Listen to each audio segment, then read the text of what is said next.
Good morning, everybody. It is Draft Night Sports on a Sunday morning, a rainy Sunday morning in Connecticut, but we're used to that by now, right, Casey? A little rain on Sunday mornings?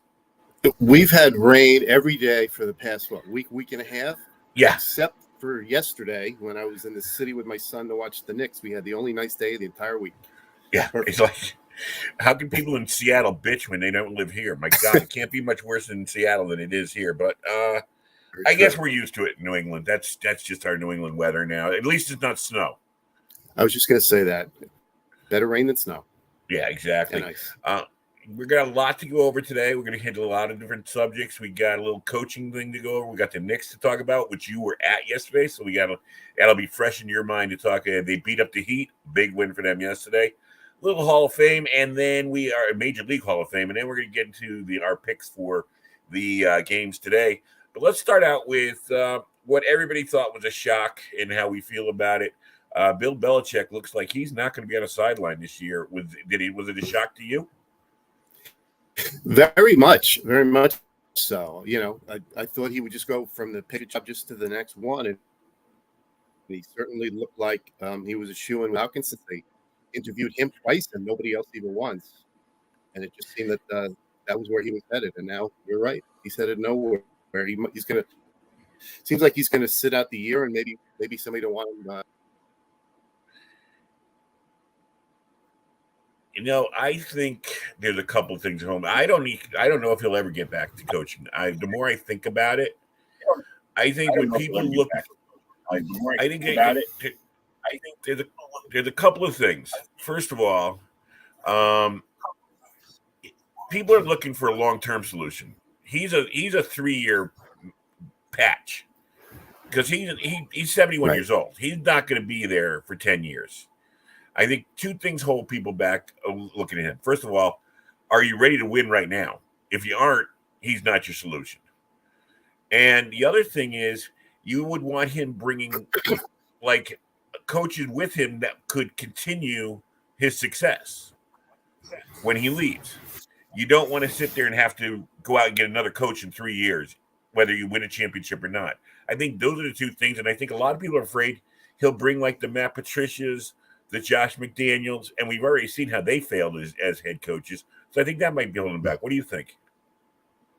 Yeah, I think you're exactly right. He seems like a rental. I don't think he'd have more than a couple of years in him. And the fact why they didn't reach a accord is that he wanted obviously total control like he had with the Patriots. And the Falcons think they already have a foundation, and to just totally abandon what they have put in place for maybe 2 years, 3 years, and then look for a viable successor who's just going to pick up where he left off. I think they thought it was too much of a hit to their system, too much upheaval. And I don't think it seems to me that they didn't want to relinquish total control to Belichick, because if you look at his past couple of years with the Patriots, he's had lousy drafts, he's had lousy pre-agent acquisitions, and he seems to be on a little bit of a downturn. You can't be successful for God. He was successful for so long. It's got to end sometime, right? So maybe he's kind of on a downswing, and they just didn't want to have to upheave everything to accommodate him and bring him in. I mean, if I was a friend of his, I'd say, now might be the time. Walk away. You're already going to camp. Don't worry about that. No, probably no one's ever going to, go to 9 Super Bowls, let alone win 6. If anybody, I mean, it's going to take a long time for anybody to get to that kind of success. Your legacy's kind of set. Why ruin the legacy? Why ruin the legacy to stick around and maybe not win? Because, as you said, Atlanta's got a good foundation, but they still don't have a quarterback. And that's the same problem he had in New England. So you're just trading one bad situation for another. So I just think with Belichick, although yesterday on Sports Talk Radio around here, you had a bunch of Giant fans yelling, get rid of Dable and bring in Belichick. And I was like, are you kidding me? Are you kidding me? Yeah, I don't like that idea either. Why? He's one of those guys who wants, no matter how old he is, he still thinks he could be successful. He's got that, professional pride, and these guys don't know when to give it up. At 71, I would think a lot of the population's retired, and he certainly earned it.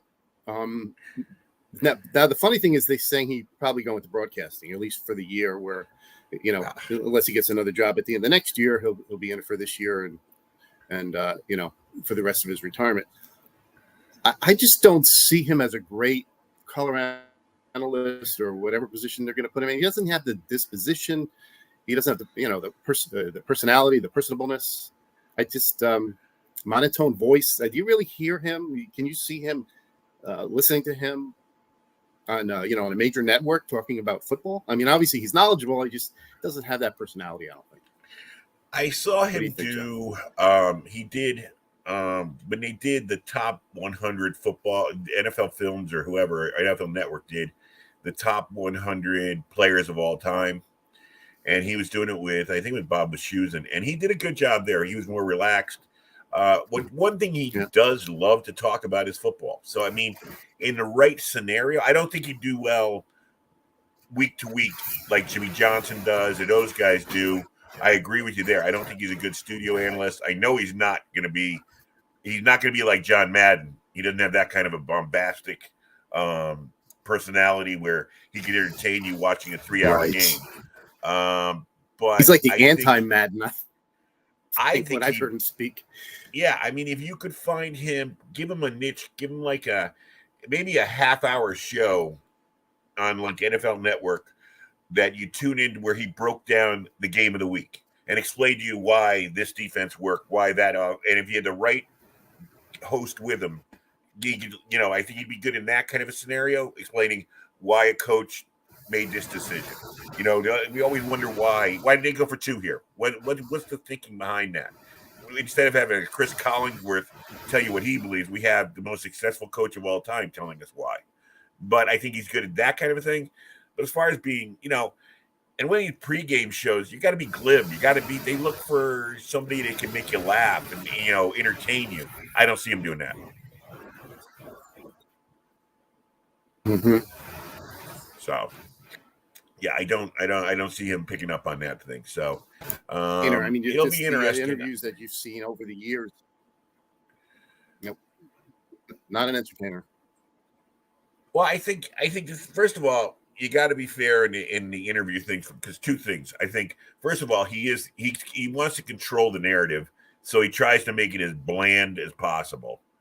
And number 2, you're only getting clips. We don't see the full interview. They say if you're one of his regular beat writers, they say if you're in the interview room and you ask him a specific question that he finds interesting, he will sit there and give you a nice 10-minute answer. But as far as the usual sound bites you're looking for, he's going to give you the worst sound bite ever. So I think a lot of it is our thing is like we see only the what the press just deems we should see. We don't see the other parts because I've seen some clips of him where he'll be explaining something to a reporter and he's pretty interesting, but it has to be a question where it's not picking on one of his opponents, picking on one of his players. Nothing that's going to be what they call bulletin board material for the next team. He doesn't want to get into that kind of stuff. So, yeah, as you say, interesting, but not entertaining from what I've seen of him. I think you and I have discussed this, compared him to a Popovich, the San Antonio basketball coach, and he could be just as bland and arrogant and sarcastic, but he's entertaining. He says it kind of tongue in cheek, with a smile on his face or a smirk usually. And I think that's the difference between the two. Belichick is just maybe interesting. Obviously, he's got insights. I mean, he's been in this business for probably 60 years, and probably, he's going to go down maybe as the best coach ever by virtue of his success with Brady. But just not entertaining. Yeah. And getting back to what you had mentioned earlier, the Giants. Yeah. We're both Giant fans, and yeah, we were heading in the right direction, it seemed, until we kind of fell flat this year. I don't know. I would have the same thought process that Atlanta has. We want him to take over for a short period of time and just totally overthrow everything. And it's just seems like such a short-term solution. The Jets tried that with Rodgers, had that work out. I know it's a different capacity, quarterback versus coach, but same overall concept. I mean, you're really going to mortgage everything, and not to mention pay him the moon. Yeah, To fire everybody in your staff, and well, maybe bad example. The Giants have already done that, but just totally change everything. Well, I think if Brian Dable was coach of the year last year in his first year, he overachieved, and maybe set the bar a little bit too high for himself, and everybody thought. But I mean, if you look back, if I remember looking at that schedule this year, and it was a tough schedule they gave him. The first 7 games were like, I was looking going 3 and 4 out of this would be a good start to the year. 4 and anything over that is a great start to the year. And then Daniel Jones had injuries. I mean, I think I like Dable. I want to keep Dable. I think if you see, he didn't let the season spiral out of control. I mean, he kind of brought it back. And in the middle of the season, you were thinking maybe if things break right, if the schedule gets a little easier, you maybe knocking on the playoff door. Maybe not make it, but you could be in the conversation. So I wouldn't give up on Dable. And the thing is, if you've seen anything with the Giants, especially, the Maras were always known for giving their coaches a fair shot. Parcells was there for 8 years. He won 2 Super Bowls, but he had years where he didn't make the playoffs. Most of the years he made the playoffs, but he had a couple years he didn't make the playoffs. And then the same thing with Coughlin. They gave him 8 years. I think you got to give Dable, you got to look at him like an 8-year plan and say, okay, if he can win 1 or 2 Super Bowls somewhere within this 8-year plan, we're good. It's okay. I mean, I just think I totally agree with you. I don't want to go back to step 1. And like we said at the beginning of the broadcast, I don't want Belichick to be the guy we bring in. And then in 3 years, we're going, now who? And if he doesn't get it done, no. And I was thinking when you were talking about Popovich as a comparison for the personality of Belichick, you know who I would compare Belichick to? Jim Boeheim. Jim Boeheim. Mm-hmm. Very snotty in his press conferences. They say away from the game, Boeheim is like entertaining. I met him once; he wasn't entertaining, but they say he's entertaining, and with his friends, he's great, and everybody loves him. But man, the way he treats the press, he treats them like, "Why are you here? Why do I have to be talking to you? You're all idiots." So yeah, Belichick, I think, does that, and I agree with you. That's why I don't think he's going to do well in the studio. And I think if I was him, I'd be heading to Nantucket and say, "The hell with it! Just call me when I'm ready to go to Canton. I'm done." But that's not. Yeah, I totally agree with you. I've never done that. All right, let's get to the Knicks, who you saw yesterday, and Jalen Brunson. Here we go. Had a nice game, 32 awesome. Points. But my question to you, go ahead, talk to me about Jalen Brunson and what you saw in him. Well, first of all, when they acquired him last year, I mean, he just brings his team to a whole different level. His energy, his ball control, his ability to find the open man. He's he gave them the point guard that they've been lacking for a long time since Clyde Frazier. And I was just going to say the same thing, probably since Clyde. And he's exciting. He's exciting to watch, and I think he brings out the best in Randall as well. Maybe this year, hopefully for the first time in years, the Knicks will have 2 All-Stars. Although the most disappointing part of yesterday's game was Randall falling with about 4 minutes left and separating his shoulder, or I guess it was a dislocation. So who knows how long he's going to be out? Probably through the All-Star break. But Brunson is exciting. He's brought an element to the team that definitely seemed to be lacking. And of course, the other recent addition that's really helped the team is Anunoby from Toronto. The guy he fits in like a perfect fitting glove. I think they won 12 out of 14 and the last 6 in a row since the trade around New Year's. Right. He just brings them a defensive presence that they really didn't have before, certainly since Mitch Robinson got hurt and even prior to that. But Anunoby just melds in perfectly with his teammates. I don't remember seeing him miss a 3 to this point. He's a great outside shooter. And he just brings another dynamic to that team, which has won 6 in a row. And I think they're number 4 or tied for 4 in the Eastern Conference, which is no small task because Boston and Milwaukee obviously are powerhouses, and Philly's got the best player in the league in Embiid, or one of the 2 best with Jokic. So I think a 4 seed is the best that the Knicks probably can achieve. And hopefully get to the semifinal round. But at least they're exciting to watch. They're not, as I said, they're in the second echelon, I think, within the league, certainly within the conference. But they're exciting to watch, and they're 10 or 11 games over 500 now. Really enthusiastic crowd yesterday, and they beat a good Miami team. Miami made the finals last year, right? So, yep, fun to watch. And my son Danny and I take in like a game a year, and we picked the right game because beautiful day to walk through the city, no rain, did some bar hopping along the way. There you go. Just had a good time at the game. Hey, is there something that you could look at the Knicks? Of course, Randall is a big hole till he gets back and healthy.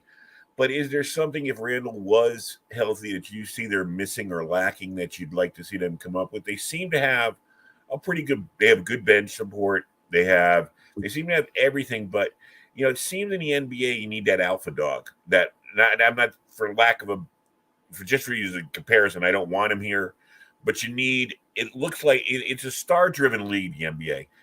Like you had Michael, you had LeBron, you had before they had your Bird and Magic, you had Tim Duncan down in with the Spurs. You've had Steph Curry. I mean, the only team I can think of that could make it the whole way without like your basic top level star, best in the NBA type player was the Detroit Pistons when they did it with Rip Hamilton and Chauncey Billups that year. But it can they showed it can be done. Can you see the Knicks maybe being able to get on that roller coaster and ride it all the way out? What do you think? I think times have changed a lot in the NBA since the Pistons run. What you've seen lately is teams just adding superstars, right? So like Boston and Milwaukee, they each have 3 go-to guys, right? And the Knicks, somewhat lacking in that respect. I mean, they have 2 all-stars, but maybe if they had a little more dominance at the off guard. Right. I mean, Josh Hart is a jack of all trades, and he does great when they bring him in off the bench in every aspect of the game. But he's a steady guy. He's not a superstar. And I think to compete with the Bostons and the Milwaukees and the Denvers, I think that there's still something that they need to add to this team. Now, the trade deadline hasn't arrived yet, and there is talk that they are still looking to improve. And they've done so the last couple of years, adding Hart last year. And who did they add? They added somebody the year before that, senior moment. But of course, Anunoby so far this year. So, I think they're taking steps in the right direction. They have some good draft choices. They've built up their the number of draft picks that they have in the upcoming drafts. So, there is cause for optimism. But, when you're going to run against Giannis and Lillard and Middleton, you're going to fall short. Yeah, I know. The one thing and same thing with Boston.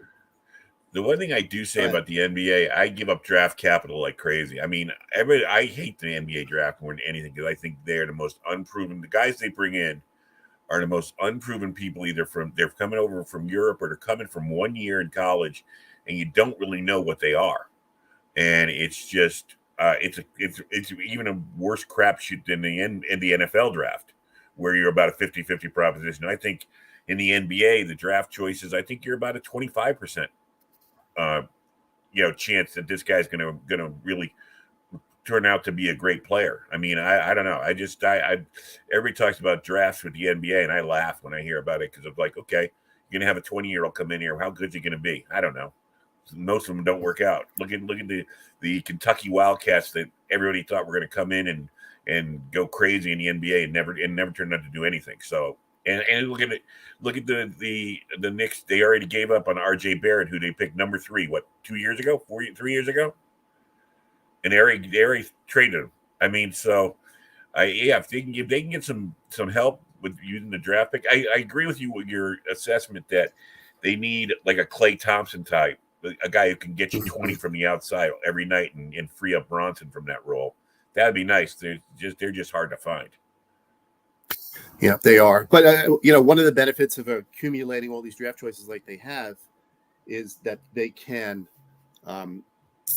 use that as capital to obtain proven players, as you said. Yeah. Rather than take the risk, I mean, there's so many guys that have come out with so much promise, like you said, especially from Kentucky, because they just turn them over, one and done. But then there's guys from Kentucky like Gilgeous Alexander and obviously Anthony Davis, where they can turn into superstars, but you just don't know. So not a bad idea to keep accumulating those choices. And heck, they gave a number 2 as part of the trade with Toronto. So, that helped them get that one missing piece in OG.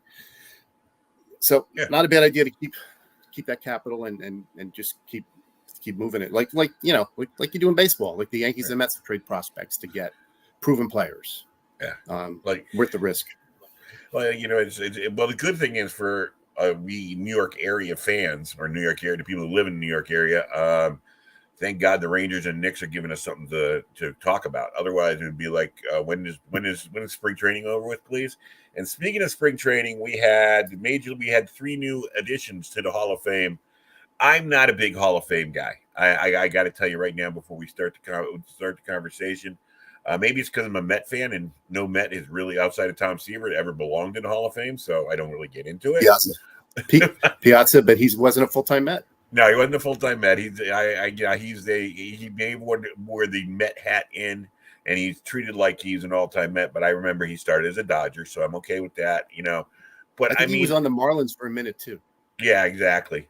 But the Yankee fans especially take the Hall of Fame seriously, and you are a big-time Yankee fan. So I'm going to ask you, first of all, the 3 guys who got in, which was Adrian Beltre, Todd Helton, Joe Mauer.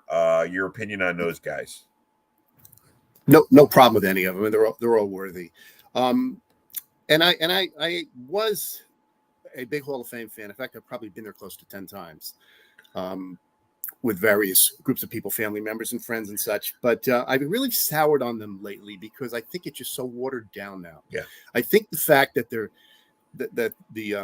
players from the steroid era who have been proven to be guilty of using PEDs, not allowed in, period.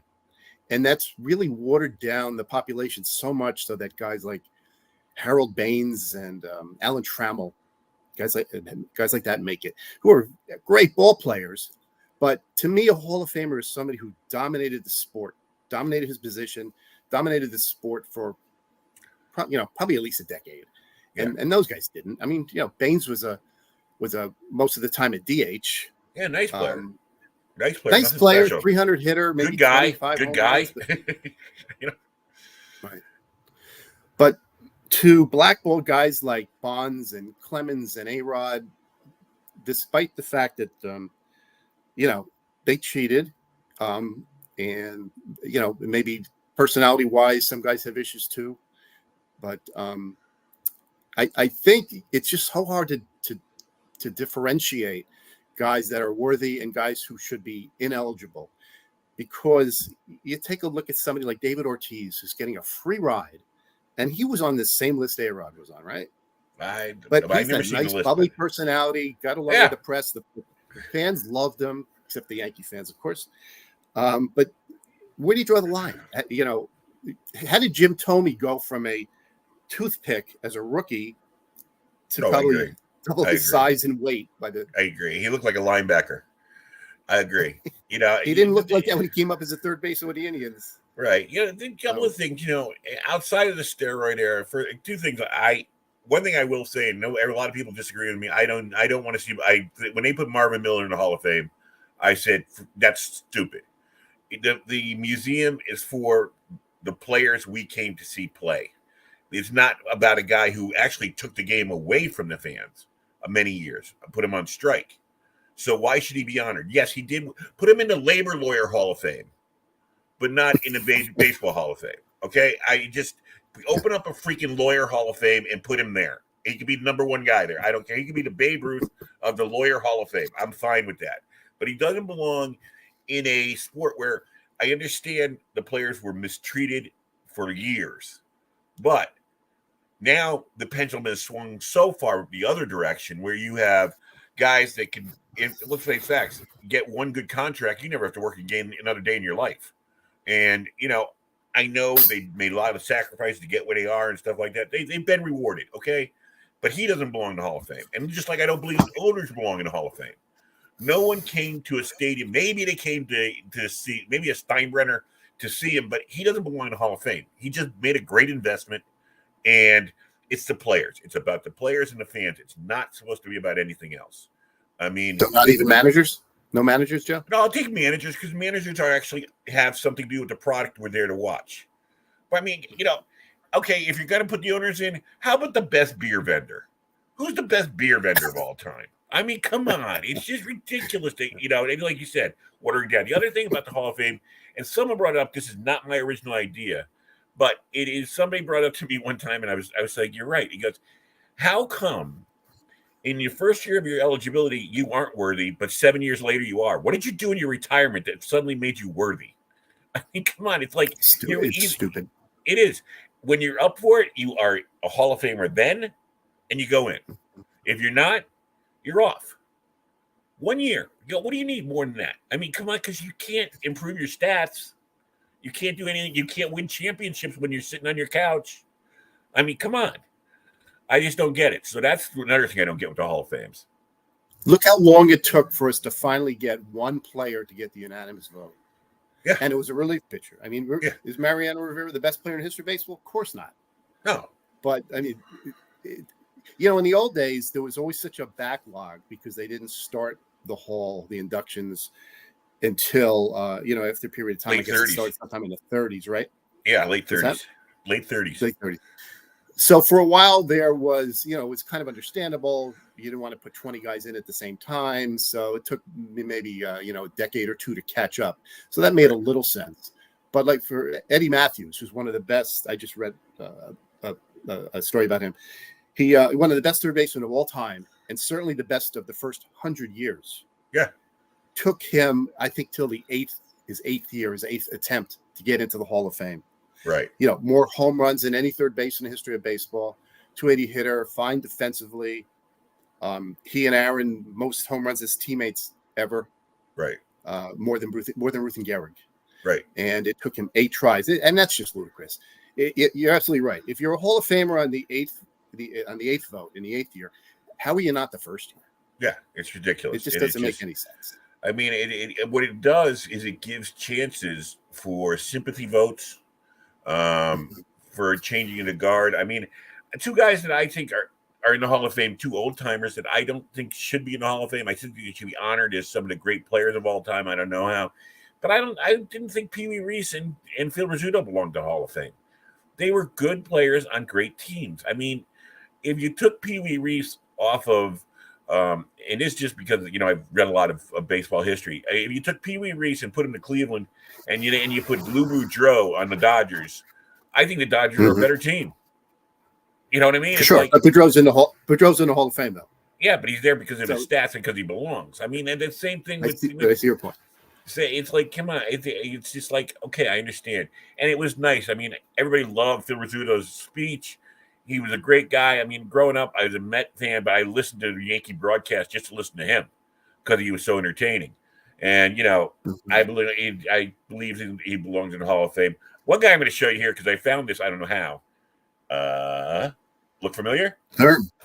Yeah. Now him. I got his autograph picture. Right over there. Oh, nice. So here's the thing. The one guy they bring up as a Yankee fan, do you think because of the tragedy of his death, they should make some kind of an accommodation for him? Because he was, for the decade of the 70s, I mean, you talk about him, Carlton Fisk, and probably maybe Ted Simmons in St. Louis. Other than that, there was Johnny Bench. I almost forgot Johnny Bench. But those were obviously the 4. He's in a class by himself, though. Yeah. But that's obviously the 4 best catchers for a decade. And Simmons, Fisk, and Bench are all in. Thurman Munson died tragically. Do you think they should make an exception and put him in? It worked against him. You're saying he should get the sympathy vote or at least special compensation. But it worked against him. And they're saying he's not in it because, he was only a star catcher for 10 years. But on the other hand, Kirby Puckett got in, right? Yeah. Because he died kind of prematurely. And he got in right away. It didn't take him 8 ballots. Clemente, even though Clemente was going to the Hall of Fame. Yeah. But the thing is, like, Clemente had the numbers, though. Yeah, he did. Clemente had the numbers to that point. He did. But the thing you got to also remember is very few catchers are good for more than 10 years because of the rigor of the position. Most of them, right, their knees go, their arm goes, because their hands, they say, most of them have arthritis in their hand by the time they're in their 40s for taking foul balls. I mean, it's crazy. So, right. You also have to break down the position. It wasn't like he was playing first base. He was playing catcher and calling the games, too. I think they could make an exception and put him in. I'm glad to hear you say that as a Yankee hater. That's really nice to hear. Well, he was certainly on a very parallel path with Fisk for the first 10 years or for the 10 years of his career. And he even won championships and Fisk didn't, right? And he was also very clutch in those championships. He hit well in the World Series and in the playoffs. He wasn't like, a lot of these guys, when they get to the playoffs, shrink. He actually got better. I remember, the year they got beat by the Reds, and he kept them in. It was a 4-game sweep, but he was the only one that kept them in those 4 games. Right. I think he hit 571 in that series. Yeah. And a sports writer compared him to Bench, who was on the winning Reds team, of course, and Sparky Anderson, probably rightly so, said, don't compare anybody to Johnny Bench. But you're right. Munson was clutch. But I don't think Fisk ever won an MVP, but Munson did. No. But the other thing about I've seen clips or video clips of the replays of that thing in there. There's a clip where Anderson's on the mound and Munson just slapped a double or something. He was like, that bastard can hit. It's like, so he wouldn't want to say in the press conference and make it very bad, but he had a lot of respect for Munson and most of baseball did. The guy was a gamer. He played hurt. Yeah, he played, tough. he was a tough guy. So I should think they should take a look at that. Any other Yankee guys that you thought should have garnered a lot more support? Let me see if I got you got Pettit only got 13%. Beltran got 57%. Gary Sheffield, I don't really count him as a Yankee. He's more don't forget Pettit was on the steroid list too, and that's hurting him. Well, also, yeah, and I think what's going to hurt Pettit in the long run was the fact that he wasn't really the ace of the Yankee staff, and a lot of the perception about the Yankees is Mariano won those games, not the starting pitcher. Right, but he ranks up there among all-time Yankees in all the pitching statistics, and he missed a couple of years with Houston, and he was retired for a year, and he's still, I think, second overall in wins. Yeah. But just like Pettit wasn't really the ace of the Yankees in any given year, and certainly not one of the best pitchers in the league, neither was Don Sutton. Was Sutton ever the best pitcher on the Dodgers? No. He's been there based on his longevity. And he was a well-known cheater. They said he scuffed the ball more than anybody. Well, let's just go down to guys who didn't make it, who got votes, okay? Billy Wagner, 73%. I wouldn't mind see Wagner getting the Hall of Fame. He's awfully close. He'll get it next year with 73. He only needs 75. But we're both in the same era, and I hate to be bringing up because it's another Yankee, but how can Sparky Lyle not be in the Hall of Fame? If you look at the era of the 70s, first of all, he won a Cy Young, as he was one of the first relief pitchers to win a Cy Young. And first in the American League. Yeah, and he was right up there with Bruce Sutter. He was right up there with Raleigh Fingers. He was right up with all the big time, relief pitchers of that era. And if those guys are in, and Gossage is in, you got to take a look at Sparky Lyle. He should get a good look at the Hall of Fame. I don't know why they're not looking at him. So.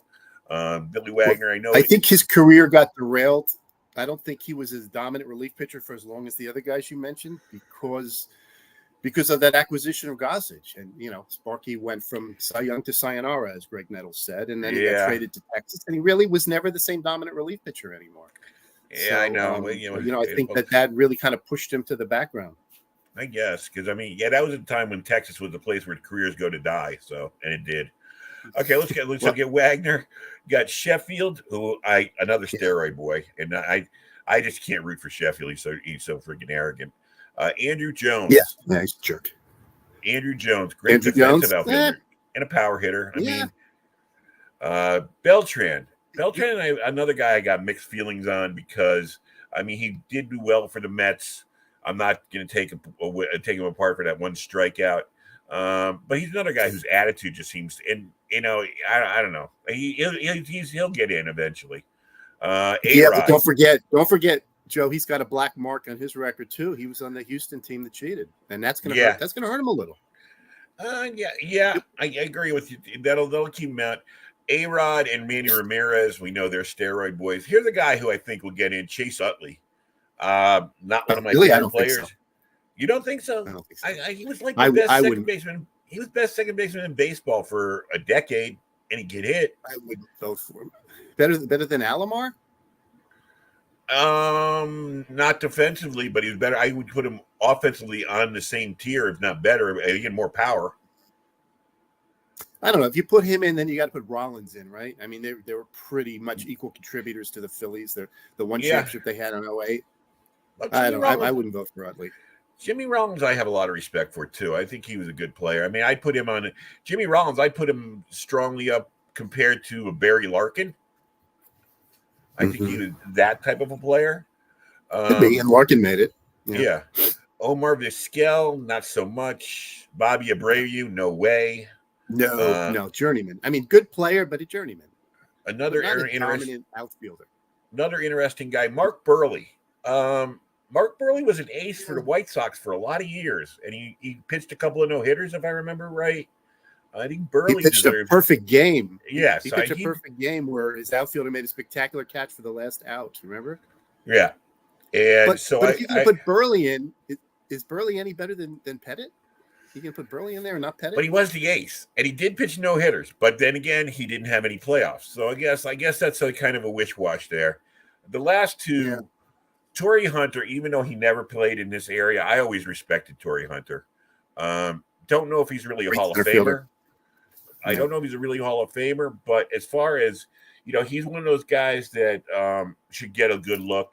And the last one, of course, is I tell you, his first 4 or 5 years, I thought the Mets had finally found their true Hall of Fame position player. Injuries just killed him. David Wright. David Wright, the only thing I'll say about David Wright, he does not belong in the Hall of Fame. He didn't do it for long enough to his first 5 years, but he is such a great citizen. I don't know why the Mets don't reach out. I don't want to be a manager or anything, but if I was the Mets, I don't know if he wants to do it or not. I'd be looking at him at maybe a GM or some kind of something in that, I don't know, some kind of capacity. I would want him around Citi Field as much as possible because he's such a fan favorite. And he's somebody you should roll out there as much as possible. Well, maybe they'll retire his number next year, like they did, do for Strawberry and Gooden. They should. All right, we got a little time left. Let's get to today's games. We have, of course, the first game will be the Ravens against Kansas City. Your pick is Kansas City, I see. Yes, you can see that. Yep, it's hard. It's hard not to pick Kansas City. They've been here before, obviously. They win when they have to. Mahomes is terrific. With Lamar, you never know what you're going to get. He's had an MVP season, but I just think based on Kansas City's experience, and they turn it on this time of the year, I would definitely take, what are they getting, 3.5 points? Yeah. I would pick them to win. I would even pick them to win, not just get the points. Yeah, Pat Mahomes seems to have that whatever that star gene is, whatever that clutch gene is, if there is a clutch gene, he seems to have it. I think Kelsey is motivated. I think this might be Kelsey's last stand. I think he's seriously thinking about retiring, and I think their defense and settle down with Swift. Well, he can live off her for the rest of his life. My God.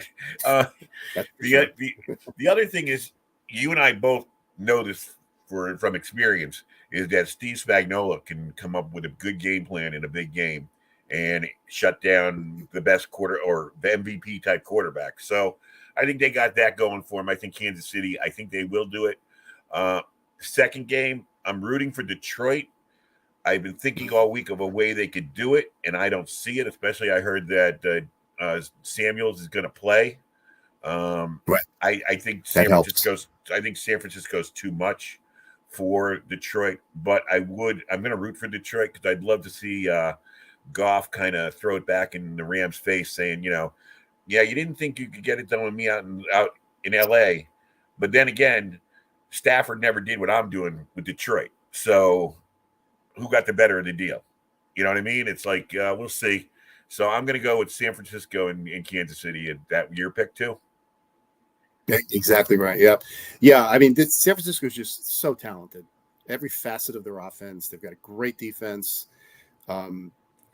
Detroit's a nice story. And you and I discussed, I guess it was last week, as you said, you were a fan of Goff and I'm a fan of the city. I think it would be so great for the fans of Detroit to finally get to the Super Bowl. They've never been there before. No. I just don't think they're as good. I don't even think this game's going to be close. I think San Francisco's probably going to win by 3 touchdowns. Wow. They're home. They're at full strength. They got Debo back. Like you said, I don't see this game being too close. I think Detroit has gotten as far as their talent's going to bring them. Yeah, I think. But I'm rooting for them too. I'd love to see them in the Super Bowl. Like I've tried to sell this on everybody is how karmic it would be because the last time the Detroit won the championship, they had to play San Francisco in a playoff game to make it to the championship. But that was back in the 50s. So they've been waiting a long time. That's the only time they made it, right? No, they won a couple of championships in the 50s with Bobby Lane. But 57 was the last time they won an NFL championship. NFL, not Super Bowl. So that's the big differential. Right. All right, we're going to call it a day here. Get ready to watch the football. And it's your birthday this week. Have a great birthday. And we will be back next weekend. I'll miss you on Wednesday. And anybody, if you're out there, you're listening, we're live right now. So Dry Dock, Wednesday night, 7 o'clock. You can come see me live and yell at me while I read out trivia questions. And have some fun doing that if you're in the area. So you can see, and then next week, Casey will be back being part of the team trying to win. So you can yell at both of us. How great is that? It's a good time. Come on out. Exactly. All right, Casey. I will see you next week. Yes, sir. Thank you. Bye. It's been fun.